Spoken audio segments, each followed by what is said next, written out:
Terre d'empires glorieux et de vaillants guerriers, pays de civilisation et de savoir, terre de culture et de métissage, pays de partage et d'hospitalité, terre de nos dignes pères, tu es ce qui nous définit et nous rassemble dans l'épreuve et dans la prospérité.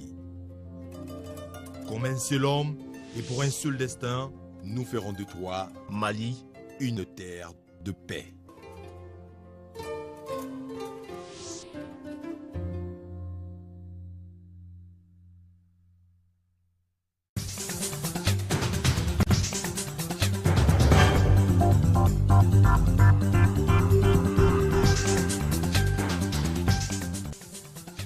Un hommage a été rendu cet après-midi à Ségou à nos soldats tombés à Nampala lors de l'attaque du poste militaire de la localité. Le président de la République, chef suprême des armées, a présidé la cérémonie d'hommage. Et pour parler de l'état d'urgence décrété hier lors du Conseil des ministres, nous recevons ce soir comme invité le ministre de l'administration territoriale, Abdoulaye Idrissa Maïga.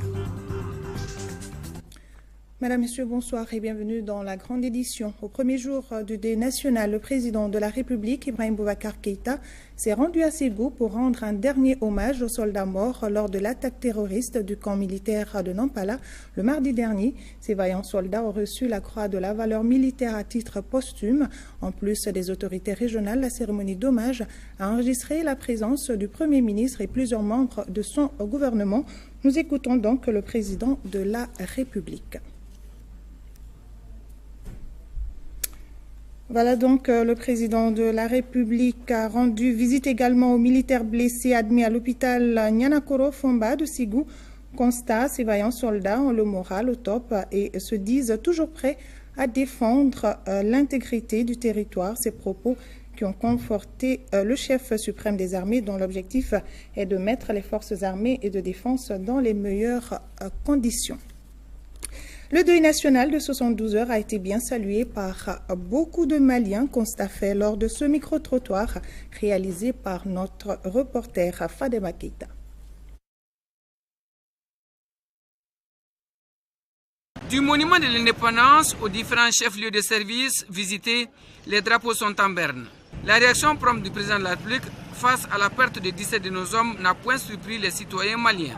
Ces 72 heures décrétées par le gouvernement en hommage aux victimes de l'attaque terroriste menée avant-hier contre les forces armées et de sécurité en Nampala sont marquées par le deuil ou instant de recueillement en leur mémoire. Le message est passé par le gouvernement hier soir pour décréter un deuil national de 72 heures. Donc très tôt, nous avons effectivement mis notre drapeau en berne. Quant à moi, c'est une belle chose. Vraiment, on est tous derrière nos militaires. Et demander à l'État de redoubler d'efforts pour que ça puisse aller dans notre pays, que la paix règne dans notre pays. Parallèlement, le Mali a aussi réinstauré 10 jours d'état d'urgence à compter de ce jeudi. Début du journal. Au premier jour du deuil national, le président de la République, Ibrahim Boubacar Keïta, s'est rendu à Ségou pour rendre un dernier hommage aux soldats morts lors de l'attaque terroriste du poste militaire de Nampala le mardi dernier. Ces vaillants soldats ont reçu la croix de la valeur militaire à titre posthume. En plus des autorités régionales, à la cérémonie d'hommage a enregistré la présence du Premier ministre et plusieurs membres de son gouvernement. Reportage de nos envoyés spéciaux au cours de ce journal. Nous passons maintenant pour notre invité. Nous commençons à partir d'aujourd'hui une nouvelle rubrique consacrée au Conseil des ministres. Il s'agit pour nous d'approfondir un sujet du Conseil des ministres. Et ce soir, nous recevons le ministre de l'Administration territoriale.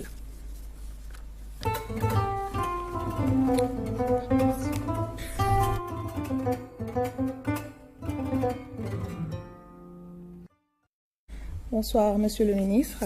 Bonsoir, mesdames. Et merci à vous d'avoir répondu à notre invitation. Alors, ce soir, nous allons parler de l'état d'urgence décrété lors du Conseil des ministres d'hier. Alors, pourquoi un état d'urgence?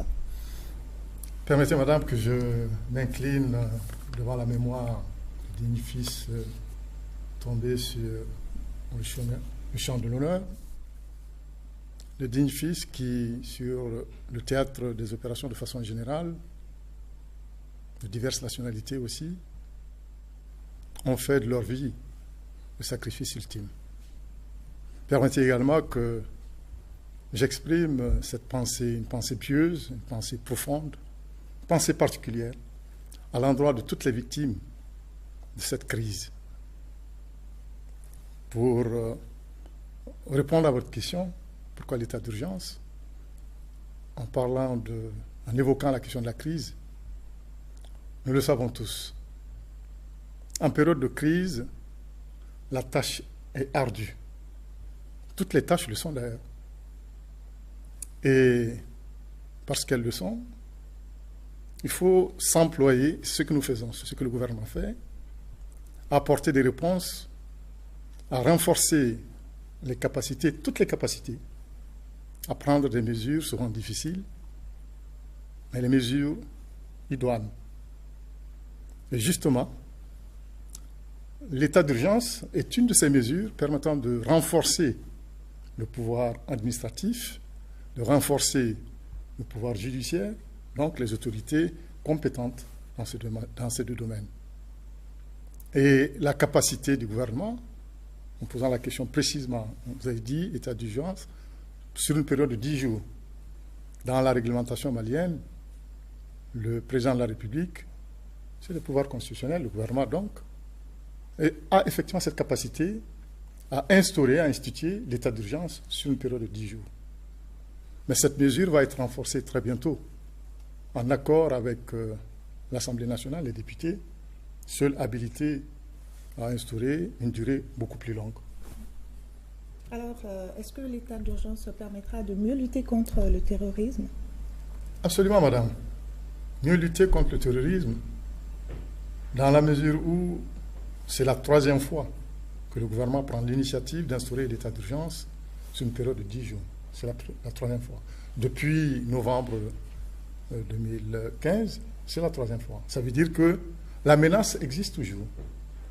Pour être efficace, il s'agit effectivement de mettre en place un dispositif assez allégé, pas du tout contraignant en période de crise, qui permettrait effectivement de cerner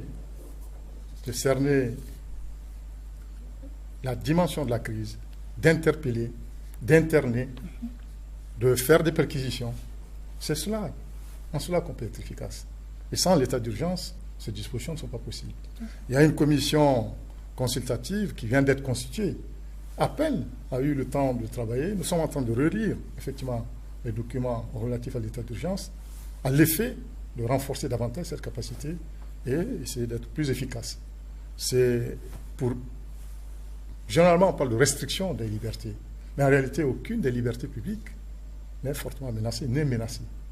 Aucune. Il s'agit juste d'encadrer les procédures.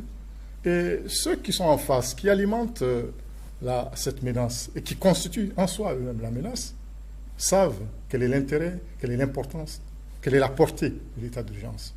Donc toutes ces possibilités qui, en temps normal, ne sont pas à la portée même du pouvoir administratif, du pouvoir judiciaire.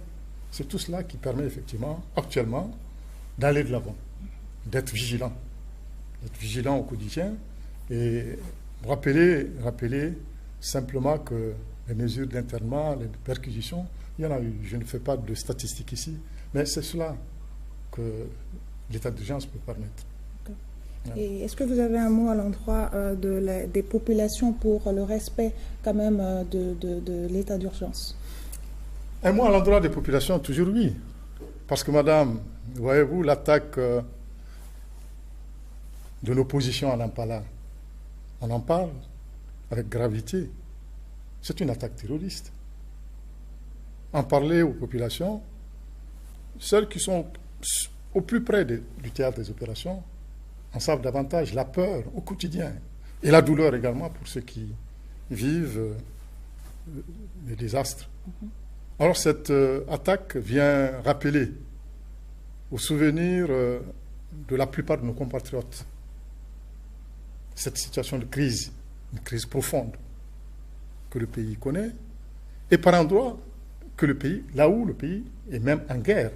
Donc à la fois rappeler qu'il y a une crise profonde, mais rappeler également qu'en partie, dans certaines parties du territoire, de notre pays, le Mali est en guerre.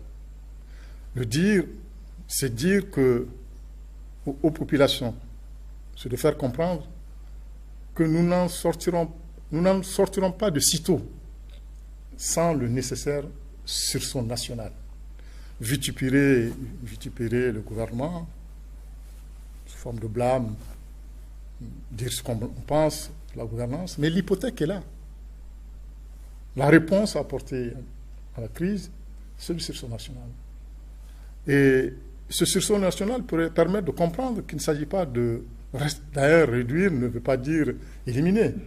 La restriction en question, c'est juste porter le niveau de vigilance à un niveau acceptable, où chacun se trouve en éveil pour sauver la patrie. C'est ça l'appel que je fais. 10 jours, mais bientôt nous allons devoir effectivement faire en sorte que ça dépasse les 10 jours. Et donc ça veut dire que sans contrevenir à la règle c'est que les Maliens sont en liberté. Nul n'en dirait le contraire. Les Maliens sont libres. Les médias surtout, n'en diraient pas le contraire. Mais il y a des moments où les attitudes ne doivent pas porter que sur le seul intérêt individuel. Mais l'attitude en direction des populations, c'est de faire en sorte que l'intérêt soit général. C'est ça l'appel que nous faisons. Il faut l'implication de tous pour le bien-être du Absolument. Mali. C'est ça le sursaut national. Merci bien, Monsieur le ministre. Merci, Madame. Voilà, nous étions avec le ministre de l'Administration territoriale. Avec lui, il a été question de la déclaration de l'état d'urgence qui a été décrétée hier lors du Conseil des ministres. Je le disais, au premier jour du deuil national, le président de la République, Ibrahim Boubacar Keïta, s'est rendu à Ségou pour rendre un dernier hommage aux soldats morts lors de l'attaque terroriste du camp militaire de Nampala le mardi dernier. Ces vaillants soldats ont reçu la croix de la valeur militaire à titre posthume. En plus des autorités régionales, la cérémonie d'hommage a enregistré la présence du Premier ministre et plusieurs membres de son gouvernement. Nous écoutons le président de la République. Nous sommes aujourd'hui à Ségou, en deuil, pleurant nos enfants tombés sur le champ d'honneur, dans la fleur de l'âge, 20 ans, 30 ans maximum, à un âge où d'aucuns choisissent d'autres divertissements, mais c'est de l'âge également. Eux avaient déjà la gravité d'un autre âge. D'un autre âge, celui où la conscience des choses importantes vous vient et détermine votre destin. Le leur fut de choisir, de servir le Mali de la manière la plus noble, l'armée du Mali, la belle armée du Mali, fondée par un digne fils du Mali, général Abdoulaye Soumaré, porté par des hommes comme le colonel Sékou Traoré, avec des héros que j'ai connus, comme le valeureux Djiby Silas Diarra, le lion. Ces hommes-là furent de ceux qui ne pouvaient pas souffrir quelque défaite que ce soit. L'exemple a inspiré ces jeunes gens-là. Ce 19 juillet fut leur dernière aspiration dans cette vie. Mais pour rien au monde, ils ne l'eussent souhaité indigne dans l'indignité, dans l'honneur, dans la dignité. Seul cela valait pour ces jeunes gens-là. Toute vie n'est pas de dignité. La leur le fut jusqu'à l'ultime heure. Peuple du Mali, puisses-tu éternellement t'en souvenir, et que leur mort même, dans sa douleur, soit un levain de résistance pour ce peuple, de refus de l'abjection, de refus de la contre-valeur humaine, de refus de l'infra-humain. Oui, jeunes du Mali, nous sommes fiers de vous. Nous sommes fiers de vos sacrifices. Pour le chef suprême des forces armées, nous faisons le serment de cette place de tenir l'engagement premier qui nous a valu cette mission. Faire en sorte que l'armée du Mali soit à hauteur de mission. Qu'elle évite dorénavant les humiliations subies, comme celles que nous avions vécues à Gao et ailleurs, que nous aurions pu vivre à Kona et ailleurs, et après, il eût été l'appui de nos amis, qui est encore requis. Nuit et jour, je remue ciel et terre pour que les amis du Mali comprennent que le Mali est en guerre, que le Mali est un territoire vaste,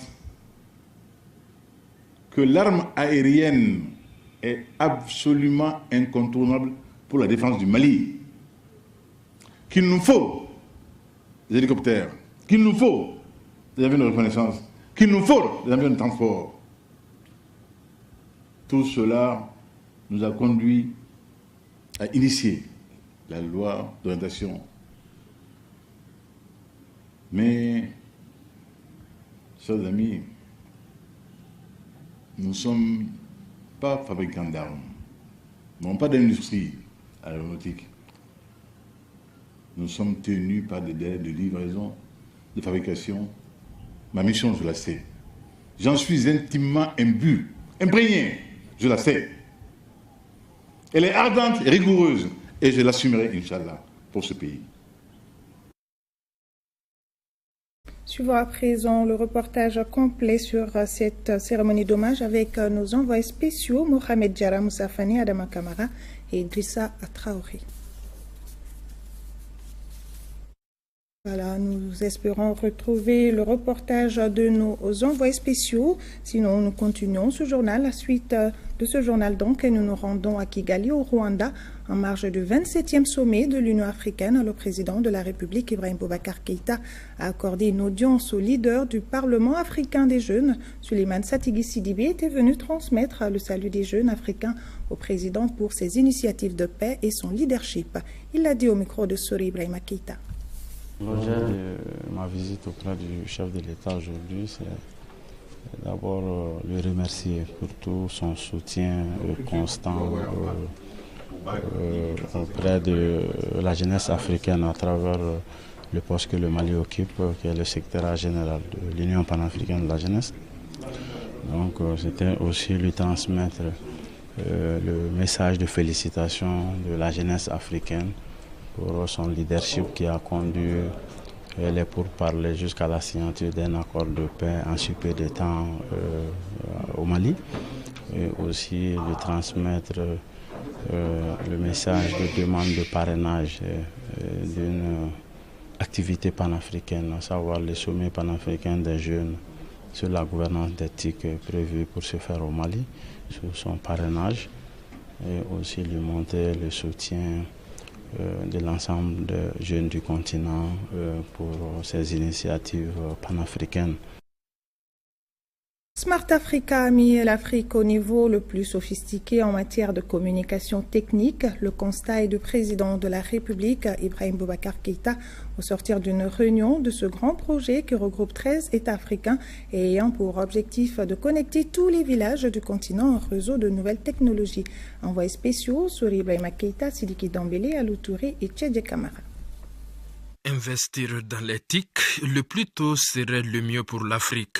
L'hôte du 27e sommet de l'UIA et donc de la concertation Smart Africa n'a pas tari d'éloges pour cette vision stratégique conçue et pilotée par notre compatriote Amadou Touré, et regroupant 13 États africains dont le nôtre, 13 pays membres avec 13 projets phares tels e-gouvernement et ville intelligente pour le Rwanda, entrepreneuriat, innovation des jeunes et création d'emplois pour le Mali, cybersécurité pour la Côte d'Ivoire, etc.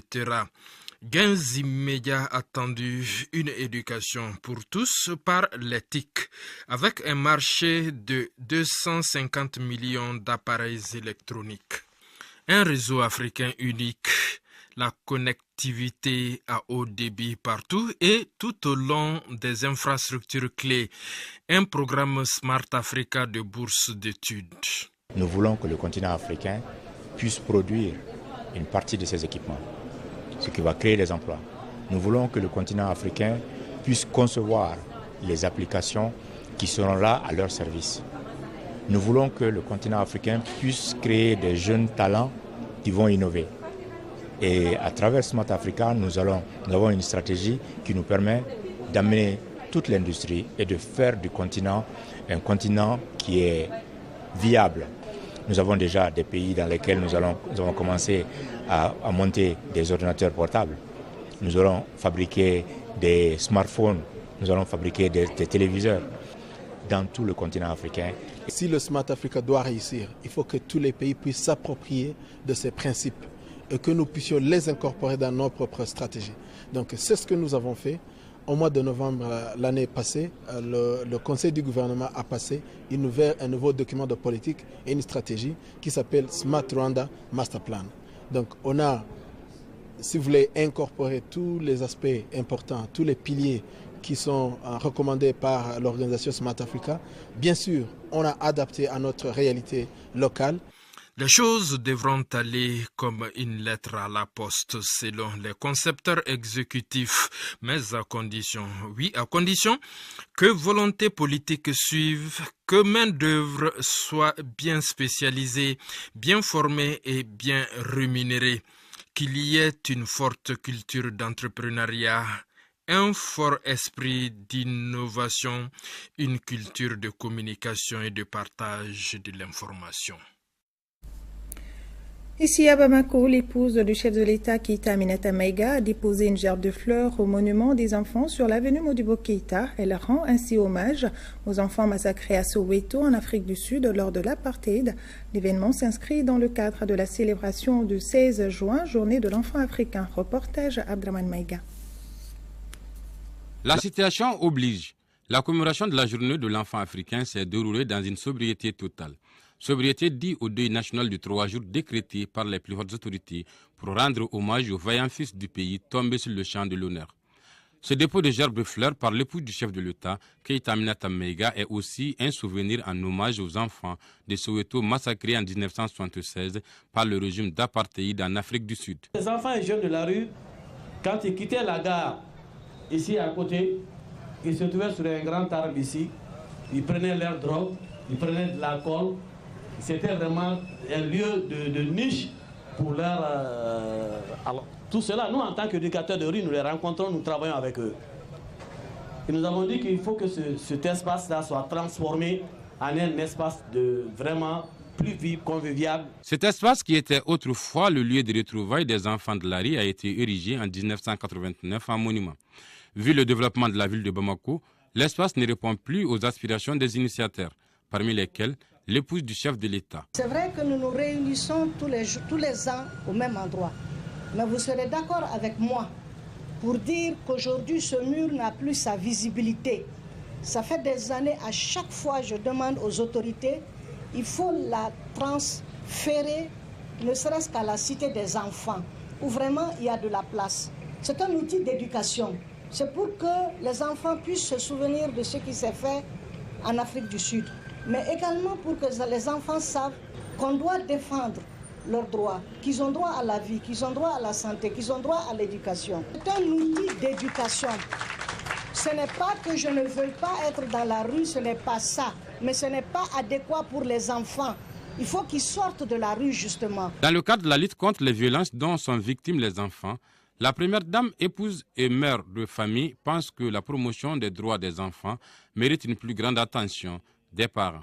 Nous les parents et vous les jeunes d'aujourd'hui, mais les parents de demain, il faudrait que vous réfléchissiez aussi pour savoir ce qu'on peut faire pour améliorer le sort des enfants. C'est nous qui les faisons.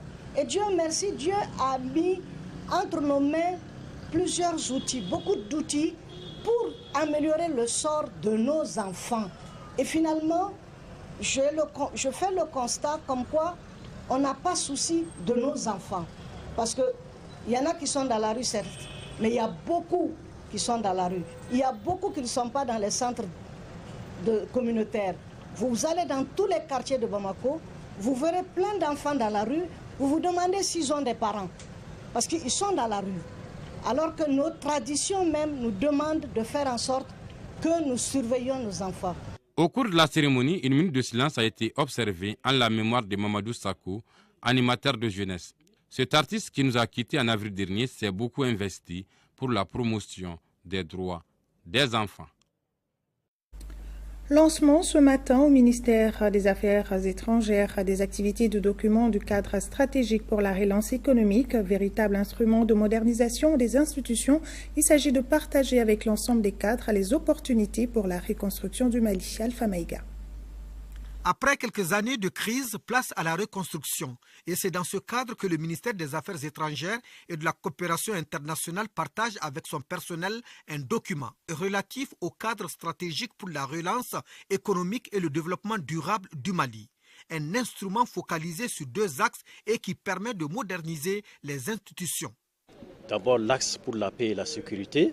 Il faut rétablir la paix et la sécurité, il faut rétablir l'ordre et assurer la sécurité pour les personnes, pour les biens sur toute l'étendue du territoire. Le deuxième axe préalable est la stabilité macroéconomique. La gestion des finances publiques, la gestion macroéconomique est un fondement extrêmement important de la souveraineté. Et pour atteindre un tel objectif, il y a des préalables. Le premier axe stratégique concerne la croissance économique durable et inclusive. Le deuxième axe stratégique concerne l'accès aux services sociaux de qualité. Le troisième axe stratégique concerne le développement institutionnel et la gouvernance. Le gouvernement du Mali priorise ainsi ses besoins et ses actions pour amorcer un développement économique, social, institutionnel, durable et soutenu.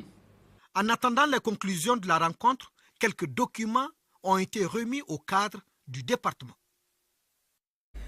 Lancement également ce matin du schéma directeur informatique du ministère de l'Économie et des Finances. Ce schéma se présente comme le seul cadre de référence de l'information intégrée de la gestion des finances publiques pour la période 2015-2019.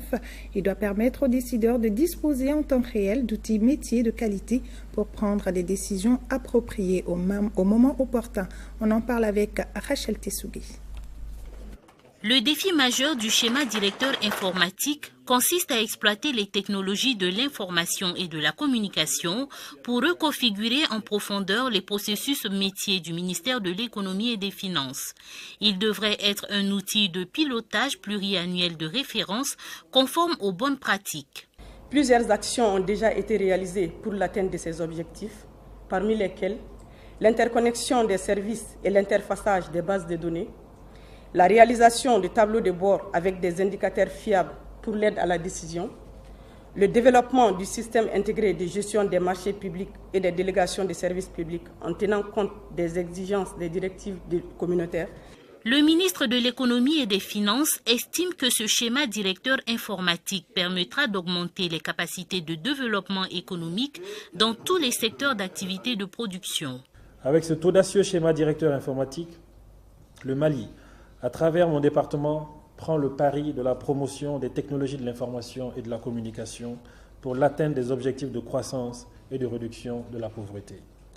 Les technologies de l'information et de la communication doivent être, plus que jamais, une composante fondamentale de tout programme de développement socio-économique national, sectoriel ou local. Le coût total de la mise en œuvre de ce schéma directeur informatique s'élève à plus de 30 milliards de francs CFA. Elle s'étendra sur 5 ans. Suivons à présent le reportage complet sur la cérémonie d'hommage aux militaires tombés à Nampala, à Ségou, avec nos envoyés spéciaux Mohamed Diarra Moussafani, Adama Kamara et Idrissa Traoré. La patrie est en deuil par la faute des ennemis de la paix. Le 19 juillet dernier, 17 militaires maliens ont été lâchement tués par des terroristes suite à l'attaque du poste de Nampala. Le sacrifice de ces militaires, dont le seul tort a été de défendre l'intégrité du territoire, ne sera pas vain. Et c'est le Mali tout entier qui s'est joint au président de la République, chef suprême des armées, pour rendre un hommage national aux 17 victimes de l'attaque de Nampala. Et c'est le camp Cheikh Amadou Tall de Ségou, la deuxième région militaire qui a servi de cadre pour abriter le plus haut niveau protocolaire d'hommage national et solennel.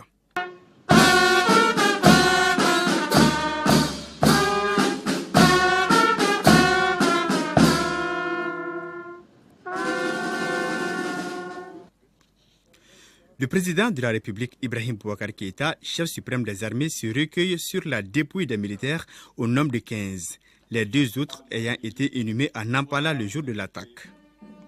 Ensuite, les dépouilles sont transportées pour la décoration. Un moment chargé d'émotion en présence des familles des victimes, les représentants des pays amis et une foule attristée. Ces vaillants soldats sont morts à la fleur de l'âge, 10 d'entre eux ayant moins de 30 ans. Au nom de la République du Mali et en considération de vos mérites, nous vous conférons la croix de la valeur militaire à titre posthume. Dormez en paix sur les enfants du Mali. Vous avez mérité de la patrie. L'oraison funèbre qui a suivi la décoration a permis à l'assistance de connaître la carrière professionnelle de ces valeureux soldats tués sur le champ de l'honneur. Chacun d'eux représente une famille endeuillée, avec des veuves, orphelins et des amis profondément attristés. Chers compagnons, votre sacrifice ne restera pas vain dans cette longue lutte que les forces armées maliennes continueront à mener pendant un certain temps encore pour défendre notre chère patrie. La nation malienne tout entière vous exprime sa plus grande reconnaissance pour les sacrifices ultimes consentis. Dormez en paix, chers compagnons d'armes, et que la terre vous soit légère. Au nom du président de la République, le ministre de la Défense et des anciens combattants a remis 59 médailles du mérite militaire au commandant de la 2e région militaire pour le détachement dépêché à Nampala sous les ordres du capitaine Abel Poudjougou. Avant cette cérémonie de funérailles nationales, certaines mesures urgentes avaient déjà été prises par le président de la République, chef suprême des armées. Les mesures urgentes que vous avez prises, Monsieur le Président, en disent long sur l'état de votre affection. Vous avez tout de suite convoqué en urgence une réunion du Conseil de la Défense. Vous avez fait mettre en place le drapeau sur l'ensemble du territoire national. Vous avez décrété un deuil national de 3 jours sur l'ensemble du territoire national. Vous avez décrété l'état d'urgence pour 3 mois sur l'ensemble du territoire national. Enfin, Monsieur le Président, vous avez décidé de rendre un dernier hommage à nos vaillants soldats, à nos guerriers, en faisant le déplacement sur Ségou et de les décorer comme il se doit.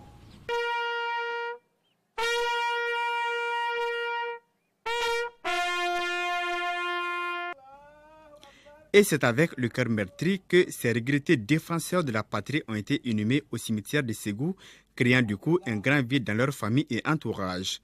Vous vous êtes battus jusqu'au sacrifice ultime. La patrie ne vous oubliera jamais. Aussi, le président de la République a rendu visite aux militaires blessés admis à l'hôpital Nianankoro-Fomba de Ségou. Constat, ces vaillants soldats ont le moral au top et se disent toujours prêts à défendre l'intégrité du territoire. Des propos qui ont conforté le chef suprême des armées, dont l'objectif est de mettre les forces armées et de défense dans de meilleures conditions. Voilà donc la visite aux blessés par le président de la République à l'hôpital Nianankoro-Fomba de Ségou. Et le ministre de la Justice et des Droits de l'Homme, garde des Sceaux, informe l'opinion qu'une enquête préliminaire a été ouverte par le procureur du pôle judiciaire spécialisé de lutte contre le terrorisme et la criminalité transnationale, organisée suite à l'attaque terroriste perpétrée le mardi 19 juillet 2016 par des individus armés dans la ville de Nampala. Le juge d'instruction sera saisi pour mener une information judiciaire de façon diligente et complète. Le ministre de la Justice et des Droits de l'Homme, garde des Sceaux, en appelle à la vigilance de chaque citoyen pour rapporter ou dénoncer aux autorités judiciaires tout fait susceptible de faire avancer l'enquête en cours. Le ministre informera l'opinion de l'évolution de la procédure. Le gouverneur du district de Bamako a procédé ce matin au lancement de l'opération de déguerpissement. La mesure vise à rendre la capitale propre et faciliter la mobilité. Plus de précisions avec Nohom Sissoko.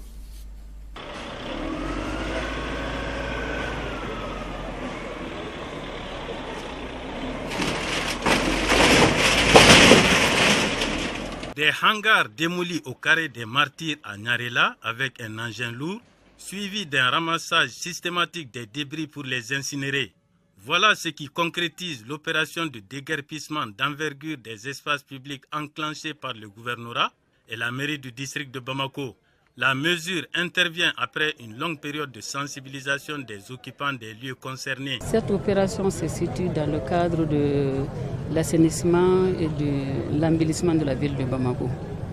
Donc c'est notre mission de tous les jours, de faire déguerpir tout ce qui encombre les voies et tous les étals qui sont sur la voie publique. C'est pour que la circulation puisse être fluide et pour que Bamako redevienne comme Bamako d'antan. Il y aura un suivi. Donc le temps qu'il faut pour que les gens ne reviennent plus. Vivre à Bamako nécessite quand même des sacrifices. Donc il faut que les gens acceptent de faire ces sacrifices. Si on les indique des places, qu'ils restent à ces places, et si on leur demande de partir, même les gens qui ont les autorisations, il est bien indiqué sur les autorisations que tant qu'on a besoin de ces espaces, les autorisations seront suspendues, elles seront annulées.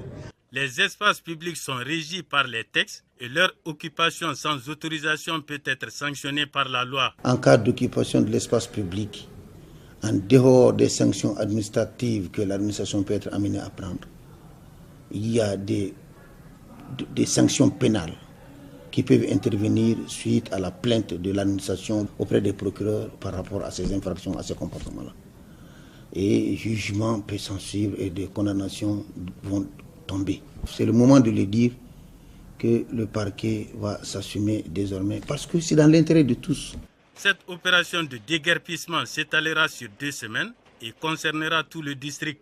Déjà, des occupants bien avertis ont quitté pour éviter les désagréments qui en découlent, pourvu que cette libération des espaces et voies publiques perdure au bénéfice de tous les habitants de la cité des Trois Caïmans. Le mandat des forces internationales engagées au Sahel est le thème de la table ronde organisée après le renouvellement du mandat de la mission des Nations Unies au Mali par le Conseil de sécurité. La table ronde d'une journée a regroupé des officiers supérieurs, des diplomates et des représentants des différents ministères concernés. Le commentaire de Moïse Traoré. La table ronde intervient après le renouvellement du mandat de la mission des Nations Unies au Mali par le Conseil de sécurité. Le thème au centre des débats est le mandat des forces internationales engagées au Sahel. Justement, il y a des termes quand même qui confortent, notamment les termes de dire de prendre toutes les mesures nécessaires. Ça, c'est une bonne ouverture, mais encore faut-il que les moyens suivent.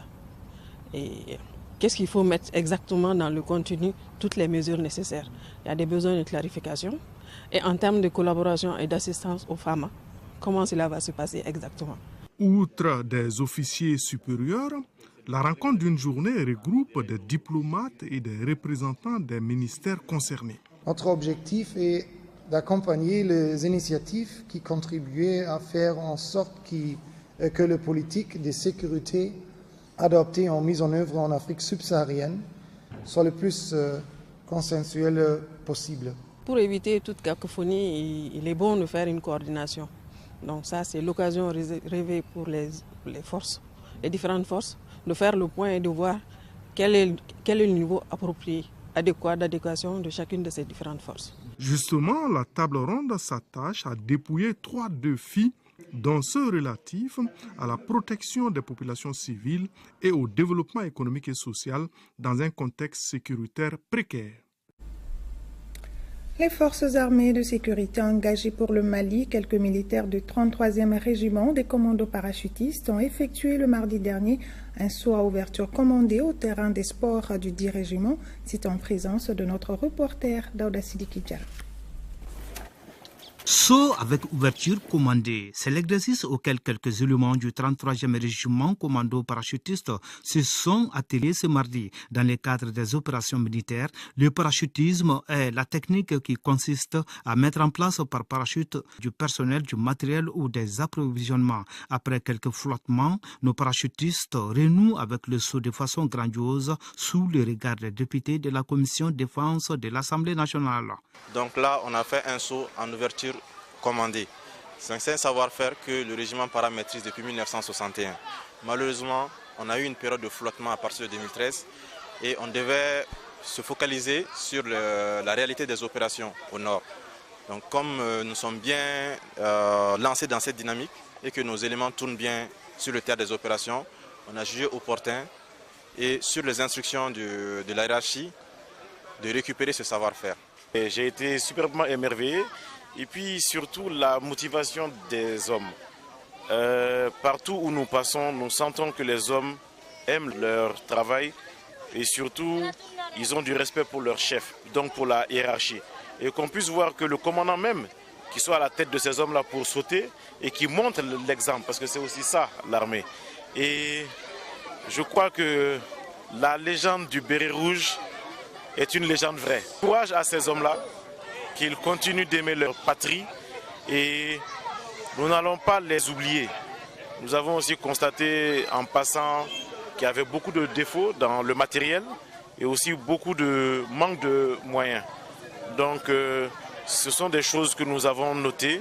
Après l'exercice, les députés de la commission défense ont visité les garages du régiment. C'est là pour s'imprégner des difficultés auxquelles les commandos parachutistes sont confrontés.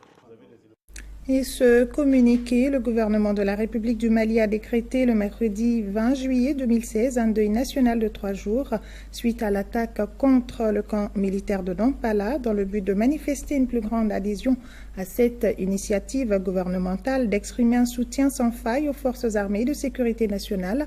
Le président de l'Union des radios et télévisions libres du Mali, URTEL, demande à tous ses membres sur toute l'étendue du territoire national de bien vouloir prendre au niveau de leurs stations de radio respectives des initiatives constructives, fanfares, musique symbolique du Mali, émissions de recueillement, lecture de Coran, formulation de bénédiction pour accompagner ces 3 jours de deuil.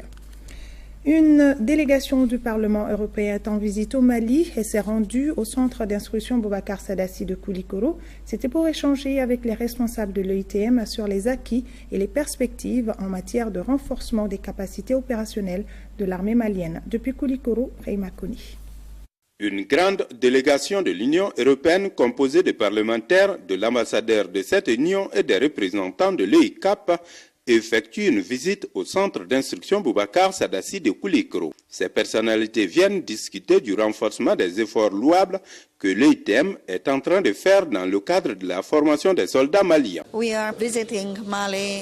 sommes ici, une délégation du sous-comité sécurité et défense du Parlement européen pour évaluer la situation sur le terrain en matière de sécurité. Nous sommes venus ici à Koulikoro en tant que délégation pour évaluer la mission déployée par UITM, UCAP, et nous avons ce matin assisté à un premier briefing sur la formation qui est fournie pour l'armée.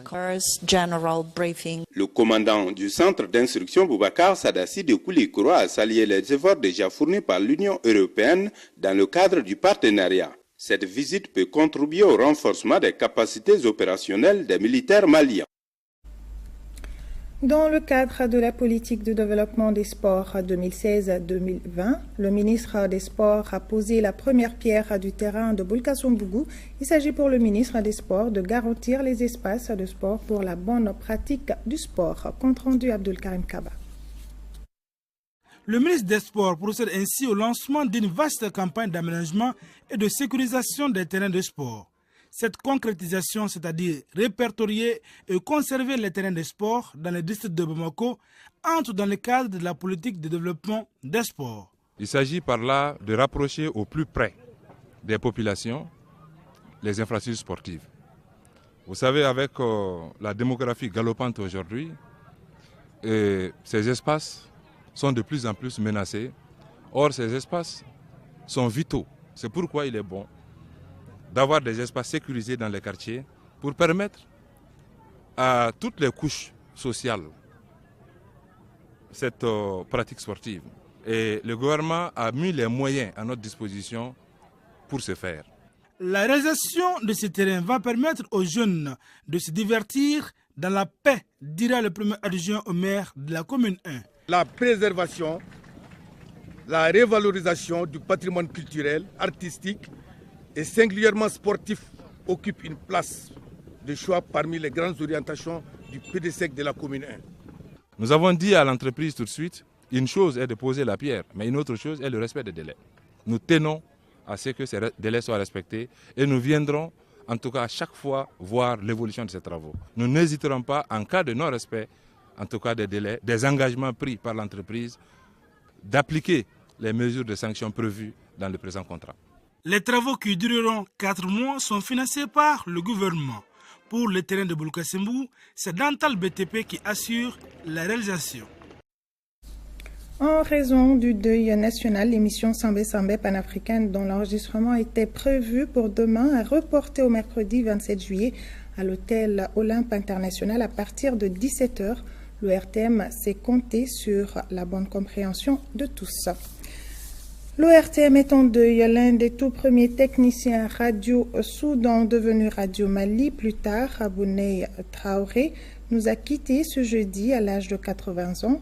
Ces obsèques auront lieu demain après la prière de vendredi à son domicile aux 300 logements en commune 5 du district de Bamako. Que son âme repose en paix. Amen. Vous pourrez suivre après ce journal l'intervention du président de la République en langue bamanankan. Fin de ce journal. Merci à vous de l'avoir suivi. Bonne soirée à tous et que Dieu bénisse notre pays.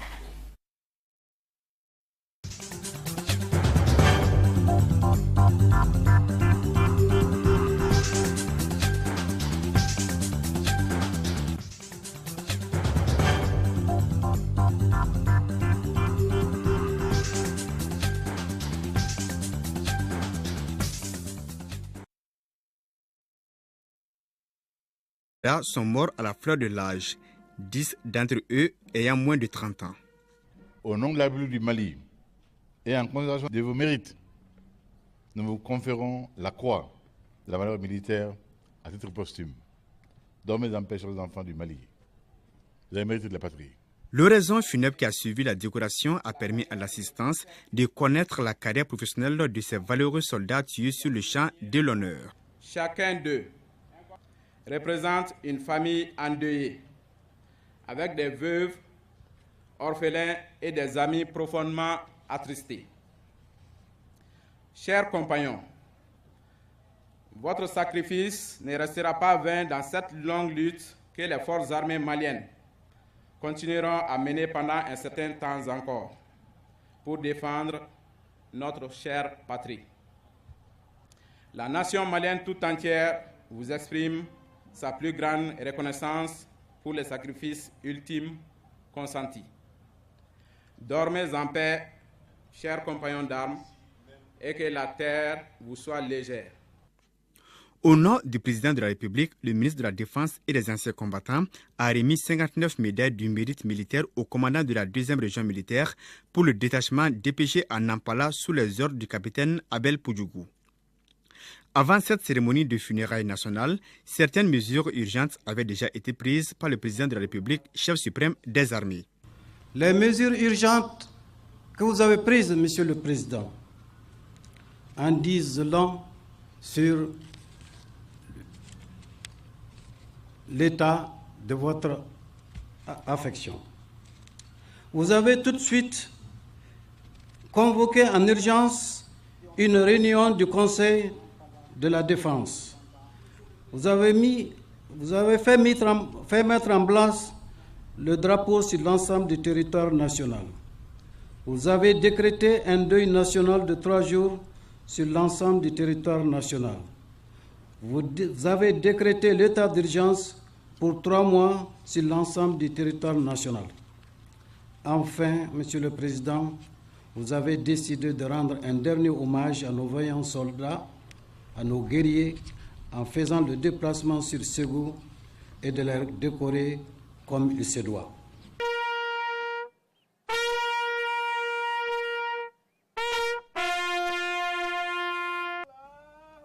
Et c'est avec le cœur meurtri que ces regrettés défenseurs de la patrie ont été inhumés au cimetière de Ségou, créant du coup un grand vide dans leur famille et entourage. Vous vous êtes battus jusqu'au sacrifice ultime. La patrie ne vous oubliera jamais. Aussi, le président de la République a rendu visite aux militaires blessés admis à l'hôpital Nyanakorofomba de Ségou. Constat, ces vaillants soldats ont le moral au top et se disent toujours prêts à défendre l'intégrité du territoire. Des propos qui ont conforté le chef suprême des armées dont l'objectif est de mettre les forces armées et de défense dans de meilleures conditions. Voilà donc la visite aux blessés par le président de la République à l'hôpital Nyanakorofomba de Ségou. Et le ministre de la Justice et des Droits de l'Homme, garde des Sceaux, informe l'opinion qu'une enquête préliminaire a été ouverte par le procureur du pôle judiciaire spécialisé de lutte contre le terrorisme et la criminalité transnationale, organisée suite à l'attaque terroriste perpétrée le mardi 19 juillet 2016 par des individus armés dans la ville de Nampala. Le juge d'instruction sera saisi pour mener une information judiciaire de façon diligente et complète. Le ministre de la Justice et des Droits de l'Homme, garde des Sceaux, en appelle à la vigilance de chaque citoyen pour rapporter ou dénoncer aux autorités judiciaires tout fait susceptible de faire avancer l'enquête en cours. Le ministre informera l'opinion de l'évolution de la procédure. Le gouverneur du district de Bamako a procédé ce matin au lancement de l'opération de déguerpissement. La mesure vise à rendre la capitale propre et faciliter la mobilité. Plus de précisions avec Nohom Sissoko.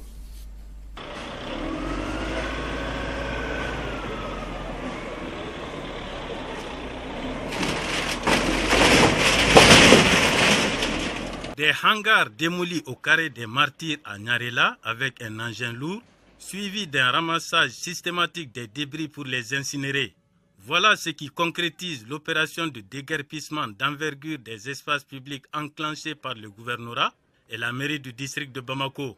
La mesure intervient après une longue période de sensibilisation des occupants des lieux concernés. Cette opération se situe dans le cadre de l'assainissement et de l'embellissement de la ville de Bamako.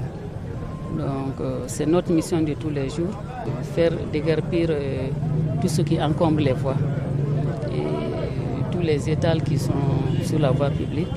C'est pour que la circulation puisse être fluide et pour que Bamako redevienne comme Bamako d'antan. Il y aura un suivi. Donc le temps qu'il faut pour que les gens ne reviennent plus. Vivre à Bamako nécessite quand même des sacrifices. Donc il faut que les gens acceptent de faire ces sacrifices. Si on les indique des places, qu'ils restent à ces places, et si on leur demande de partir, même les gens qui ont les autorisations, il est bien indiqué sur les autorisations que tant qu'on a besoin de ces espaces, les autorisations seront suspendues, elles seront annulées. Les espaces publics sont régis par les textes et leur occupation sans autorisation peut être sanctionnée par la loi. En cas d'occupation de l'espace public, en dehors des sanctions administratives que l'administration peut être amenée à prendre, il y a des sanctions pénales qui peuvent intervenir suite à la plainte de l'administration auprès des procureurs par rapport à ces infractions, à ces comportements-là. Et jugements peuvent s'en suivre et des condamnations vont tomber. C'est le moment de le dire que le parquet va s'assumer désormais parce que c'est dans l'intérêt de tous. Cette opération de déguerpissement s'étalera sur 2 semaines et concernera tout le district. Déjà, des occupants bien avertis ont quitté pour éviter les désagréments qui en découlent, pourvu que cette libération des espaces et voies publiques perdure au bénéfice de tous les habitants de la cité des Trois Caïmans.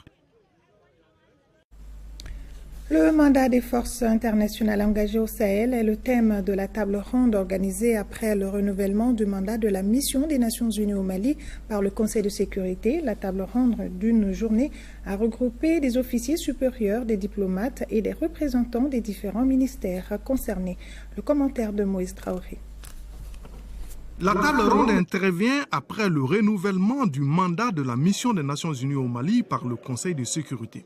Le thème au centre des débats est le mandat des forces internationales engagées au Sahel. Justement, il y a des termes quand même qui confortent, notamment les termes de dire de prendre toutes les mesures nécessaires.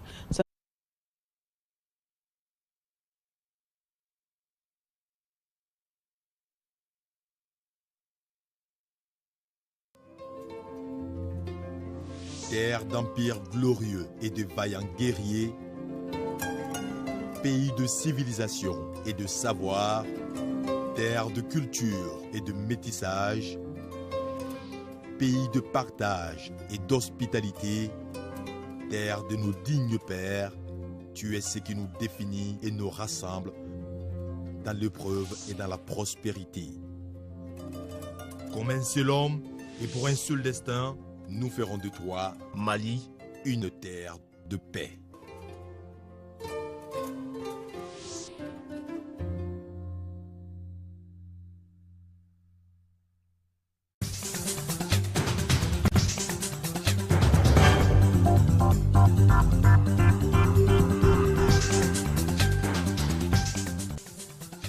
Un hommage a été rendu cet après-midi à Ségou à nos soldats tombés à Nampala lors de l'attaque du poste militaire de la localité.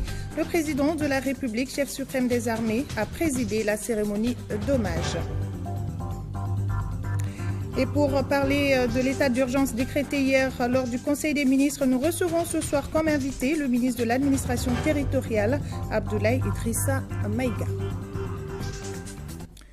Madame, Messieurs, bonsoir et bienvenue dans la grande édition. Au premier jour du deuil national, le président de la République, Ibrahim Boubacar Keïta, s'est rendu à Ségou pour rendre un dernier hommage aux soldats morts lors de l'attaque terroriste du camp militaire de Nampala le mardi dernier. Ces vaillants soldats ont reçu la croix de la valeur militaire à titre posthume. En plus des autorités régionales, la cérémonie d'hommage a enregistré la présence du Premier ministre et plusieurs membres de son gouvernement. Nous écoutons donc le président de la République.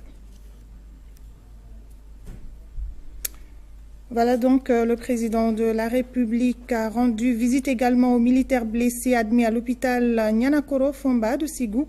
Constat, ces vaillants soldats ont le moral au top et se disent toujours prêts à défendre l'intégrité du territoire. Ces propos qui ont conforté le chef suprême des armées dont l'objectif est de mettre les forces armées et de défense dans les meilleures conditions. Le deuil national de 72 heures a été bien salué par beaucoup de Maliens, constat fait lors de ce micro-trottoir réalisé par notre reporter Fadema Keïta.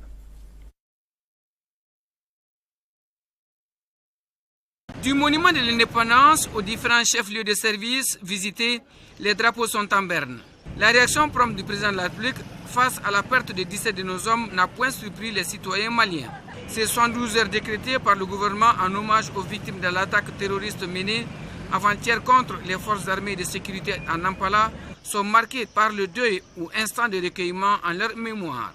Le message passé par le gouvernement hier soir pour décréter un deuil national de 72 heures. Donc très tôt, nous avons effectivement mis notre drapeau en berne. Quant à moi, c'est une belle chose. Vraiment, on est tous derrière nos militaires. Je demanderai à l'État de redoubler d'efforts pour que ça puisse aller dans notre pays, que la paix règne dans notre pays. Parallèlement, le Mali a aussi réinstauré 10 jours d'état d'urgence à compter de ce jeudi. Début du journal. Au premier jour du deuil national, le président de la République, Ibrahim Boubacar Keïta, s'est rendu à Ségou pour rendre un dernier hommage aux soldats morts lors de l'attaque terroriste du poste militaire de Nampala le mardi dernier. Ces vaillants soldats ont reçu la croix de la valeur militaire à titre posthume. En plus des autorités régionales, à la cérémonie d'hommage a enregistré la présence du Premier ministre et plusieurs membres de son gouvernement. Reportage de nos envoyés spéciaux au cours de ce journal. Nous passons maintenant pour notre invité. Nous commençons à partir d'aujourd'hui une nouvelle rubrique consacrée au Conseil des ministres. Il s'agit pour nous d'approfondir un sujet du Conseil des ministres.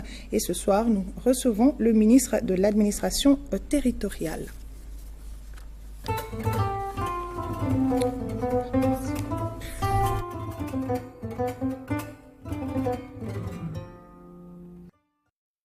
Bonsoir, Monsieur le ministre.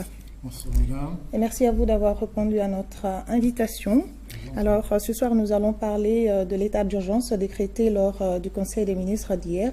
Alors, pourquoi un état d'urgence? Permettez, madame, que je m'incline devant la mémoire du digne fils tombé sur le champ de l'honneur. Le digne fils qui, sur le théâtre des opérations de façon générale, de diverses nationalités aussi, ont fait de leur vie le sacrifice ultime. Permettez également que j'exprime cette pensée, une pensée pieuse, une pensée profonde, une pensée particulière à l'endroit de toutes les victimes de cette crise. Pour répondre à votre question, pourquoi l'état d'urgence?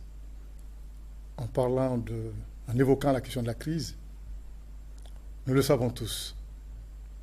En période de crise, la tâche est ardue. Toutes les tâches le sont d'ailleurs. Et parce qu'elles le sont, il faut s'employer, ce que nous faisons, ce que le gouvernement fait, à apporter des réponses, à renforcer les capacités, toutes les capacités, à prendre des mesures seront difficiles, mais les mesures idoines. Et justement, l'état d'urgence est une de ces mesures permettant de renforcer le pouvoir administratif, de renforcer le pouvoir judiciaire, donc les autorités compétentes dans ces deux domaines. Et la capacité du gouvernement, en posant la question précisément, vous avez dit état d'urgence, sur une période de 10 jours. Dans la réglementation malienne, le président de la République, c'est le pouvoir constitutionnel, le gouvernement donc, a effectivement cette capacité à instaurer, à instituer l'état d'urgence sur une période de 10 jours. Mais cette mesure va être renforcée très bientôt, en accord avec l'Assemblée nationale, les députés, seuls habilités à instaurer une durée beaucoup plus longue. Alors, est-ce que l'état d'urgence permettra de mieux lutter contre le terrorisme? Absolument, madame. Mieux lutter contre le terrorisme, dans la mesure où c'est la troisième fois que le gouvernement prend l'initiative d'instaurer l'état d'urgence sur une période de 10 jours. C'est la troisième fois. Depuis novembre 2015, c'est la troisième fois. Ça veut dire que la menace existe toujours. Pour être efficace, il s'agit effectivement de mettre en place un dispositif assez allégé, pas du tout contraignant en période de crise, qui permettrait effectivement de... C'était vraiment un lieu de niche pour leur...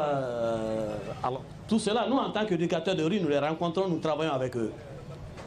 Et nous avons dit qu'il faut que cet espace-là soit transformé en un espace de vraiment plus vif, convivial. Cet espace qui était autrefois le lieu de retrouvailles des enfants de la rue a été érigé en 1989 en monument.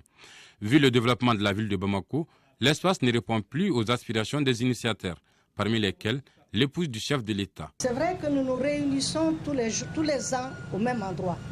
Mais vous serez d'accord avec moi pour dire qu'aujourd'hui, ce mur n'a plus sa visibilité. Ça fait des années, à chaque fois, je demande aux autorités, il faut la transférer, ne serait-ce qu'à la cité des enfants, où vraiment il y a de la place. C'est un outil d'éducation. C'est pour que les enfants puissent se souvenir de ce qui s'est fait en Afrique du Sud. Mais également pour que les enfants savent qu'on doit défendre leurs droits, qu'ils ont droit à la vie, qu'ils ont droit à la santé, qu'ils ont droit à l'éducation. C'est un outil d'éducation. Ce n'est pas que je ne veux pas être dans la rue, ce n'est pas ça. Mais ce n'est pas adéquat pour les enfants. Il faut qu'ils sortent de la rue, justement. Dans le cadre de la lutte contre les violences dont sont victimes les enfants, la première dame, épouse et mère de famille pense que la promotion des droits des enfants mérite une plus grande attention des parents. Nous les parents et vous les jeunes d'aujourd'hui, mais les parents de demain, il faudrait que vous réfléchissiez aussi pour savoir ce qu'on peut faire pour améliorer le sort des enfants. C'est nous qui les faisons. Et Dieu merci, Dieu a mis entre nos mains plusieurs outils, beaucoup d'outils pour améliorer le sort de nos enfants. Et finalement, je fais le constat comme quoi on n'a pas souci de nos enfants. Parce que Il y en a qui sont dans la rue, certes, mais il y a beaucoup qui sont dans la rue. Il y a beaucoup qui ne sont pas dans les centres communautaires. Vous allez dans tous les quartiers de Bamako, vous verrez plein d'enfants dans la rue, vous vous demandez s'ils ont des parents, parce qu'ils sont dans la rue. Alors que nos traditions même nous demandent de faire en sorte que nous surveillions nos enfants. Au cours de la cérémonie, une minute de silence a été observée en la mémoire de Mamadou Sakou, animateur de jeunesse. Cet artiste qui nous a quittés en avril dernier s'est beaucoup investi pour la promotion des droits des enfants. Lancement ce matin au ministère des Affaires étrangères des activités de document du cadre stratégique pour la relance économique, véritable instrument de modernisation des institutions. Il s'agit de partager avec l'ensemble des cadres les opportunités pour la reconstruction du Mali. Alpha Maïga. Après quelques années de crise, place à la reconstruction. Et c'est dans ce cadre que le ministère des Affaires étrangères et de la coopération internationale partage avec son personnel un document relatif au cadre stratégique pour la relance économique et le développement durable du Mali. Un instrument focalisé sur 2 axes et qui permet de moderniser les institutions. D'abord, l'axe pour la paix et la sécurité. Il faut rétablir la paix et la sécurité, il faut rétablir l'ordre et assurer la sécurité pour les personnes, pour les biens sur toute l'étendue du territoire. Le deuxième axe préalable est la stabilité macroéconomique. La gestion des finances publiques, la gestion macroéconomique est un fondement extrêmement important de la souveraineté. Et pour atteindre un tel objectif, il y a des préalables. Le premier axe stratégique concerne la croissance économique durable et inclusive. Le deuxième axe stratégique concerne l'accès aux services sociaux de qualité. Le troisième axe stratégique concerne le développement institutionnel et la gouvernance. Le gouvernement du Mali priorise ainsi ses besoins et ses actions pour amorcer un développement économique, social, institutionnel, durable et soutenu. En attendant les conclusions de la rencontre, quelques documents ont été remis au cadre du département. Lancement également ce matin du schéma directeur informatique du ministère de l'Économie et des Finances. Ce schéma se présente comme le seul cadre de référence de l'information intégrée de la gestion des finances publiques pour la période 2015-2019. Il doit permettre aux décideurs de disposer en temps réel d'outils métiers de qualité pour prendre des décisions appropriées au moment opportun. On en parle avec Rachel Tessougui. Le défi majeur du schéma directeur informatique consiste à exploiter les technologies de l'information et de la communication pour reconfigurer en profondeur les processus métiers du ministère de l'Économie et des Finances. Il devrait être un outil de pilotage pluriannuel de référence conforme aux bonnes pratiques. Plusieurs actions ont déjà été réalisées pour l'atteinte de ces objectifs, parmi lesquelles l'interconnexion des services et l'interfaçage des bases de données, la réalisation de tableaux de bord avec des indicateurs fiables pour l'aide à la décision, le développement du système intégré de gestion des marchés publics et des délégations de services publics en tenant compte des exigences des directives communautaires. Le ministre de l'Économie et des Finances estime que ce schéma directeur informatique permettra d'augmenter les capacités de développement économique dans tous les secteurs d'activité de production.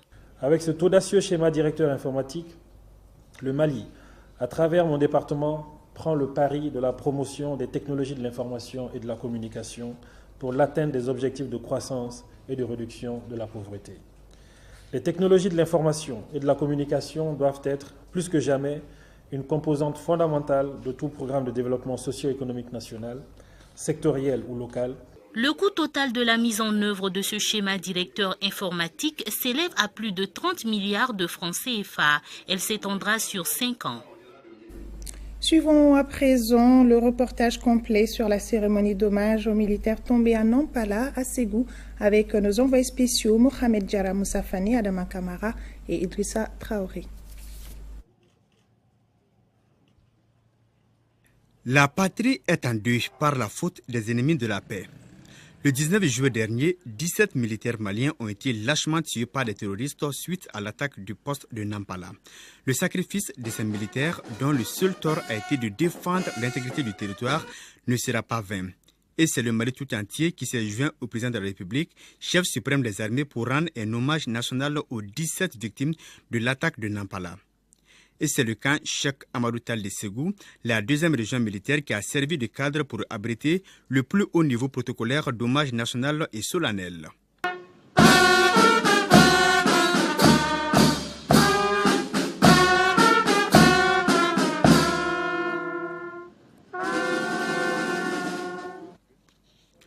Le président de la République, Ibrahim Boubacar Keïta, chef suprême des armées, se recueille sur la dépouille des militaires au nombre de 15, les 2 autres ayant été inhumés à Nampala le jour de l'attaque.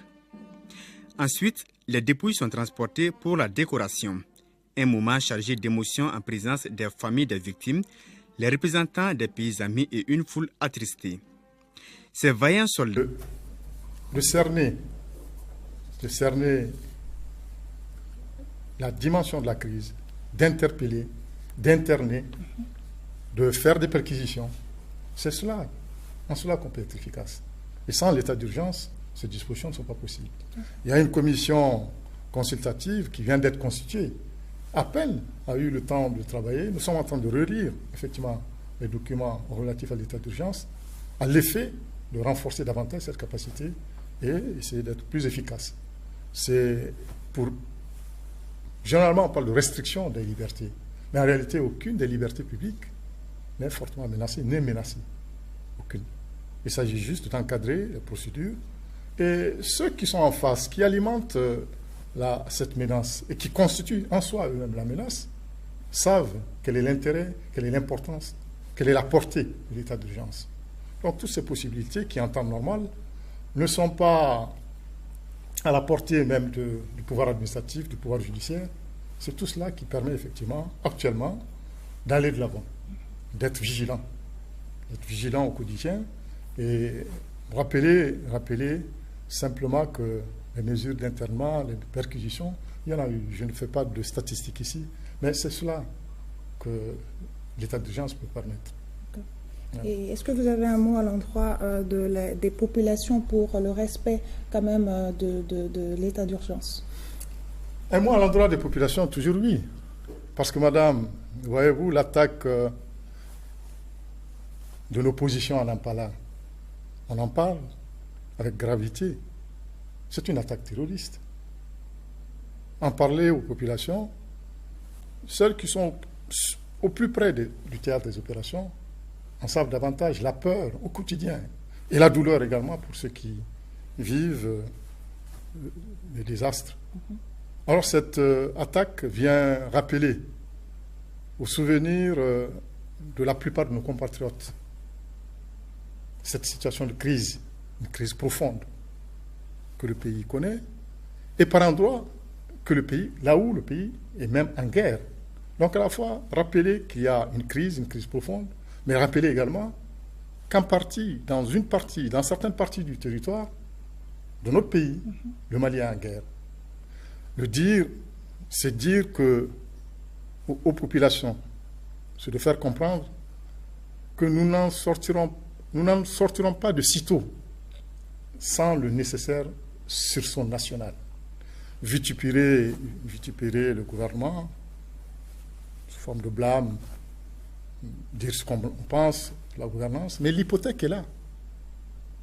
La réponse à apporter à la crise, c'est le sursaut national. Et ce sursaut national pourrait permettre de comprendre qu'il ne s'agit pas de... D'ailleurs, réduire ne veut pas dire éliminer. La restriction en question, c'est juste porter le niveau de vigilance à un niveau acceptable, où chacun se trouve en éveil pour sauver la patrie. C'est ça l'appel que je fais. 10 jours, mais bientôt nous allons devoir effectivement faire en sorte que ça dépasse les 10 jours. Et donc ça veut dire que sans contrevenir à la règle c'est que les Maliens sont en liberté. Nul n'en dirait le contraire. Les Maliens sont libres. Les médias surtout n'en diraient pas le contraire. Mais il y a des moments où les attitudes ne doivent pas porter que sur le seul intérêt individuel. Mais l'attitude en direction des populations, c'est de faire en sorte que l'intérêt soit général. C'est ça l'appel que nous faisons. Il faut l'implication de tous pour le bien-être du Mali. C'est ça le sursaut national. Merci bien, Monsieur le ministre. Merci, madame. Voilà, nous étions avec le ministre de l'Administration territoriale. Avec lui, il a été question de la déclaration de l'état d'urgence qui a été décrétée hier lors du Conseil des ministres. Je le disais, au premier jour du deuil national, le président de la République, Ibrahim Boubacar Keïta, s'est rendu à Ségou pour rendre un dernier hommage aux soldats morts lors de l'attaque terroriste du camp militaire de Nampala le mardi dernier. Ces vaillants soldats ont reçu la croix de la valeur militaire à titre posthume. En plus des autorités régionales, la cérémonie d'hommage a enregistré la présence du Premier ministre et plusieurs membres de son gouvernement. Nous écoutons le président de la République. Nous sommes aujourd'hui à Ségou, en deuil, pleurant nos enfants tombés sur le champ d'honneur, dans la fleur de l'âge, 20 ans, 30 ans maximum, à un âge où d'aucuns choisissent d'autres divertissements, mais c'est de l'âge également. Eux avaient déjà la gravité d'un autre âge.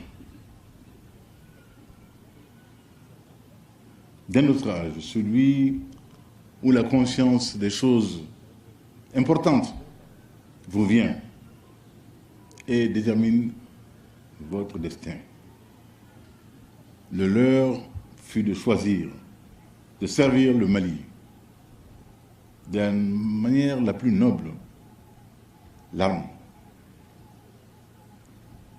du Mali, la belle armée du Mali, fondée par un digne fils du Mali, général Abdoulaye Soumaré, porté par des hommes comme le colonel Sékou Traoré, avec des héros que j'ai connus, comme le valeureux Djiby Silas Diarra, le lion. Ces hommes-là furent de ceux qui ne pouvaient pas souffrir quelque défaite que ce soit. L'exemple a inspiré ces jeunes gens-là. Ce 19 juillet fut leur dernière aspiration dans cette vie. Mais pour rien au monde, ils ne l'eussent souhaité indigne dans l'indignité, dans l'honneur, dans la dignité. Seul cela valait pour ces jeunes gens-là. Toute vie n'est pas de dignité. La leur le fut jusqu'à l'ultime heure.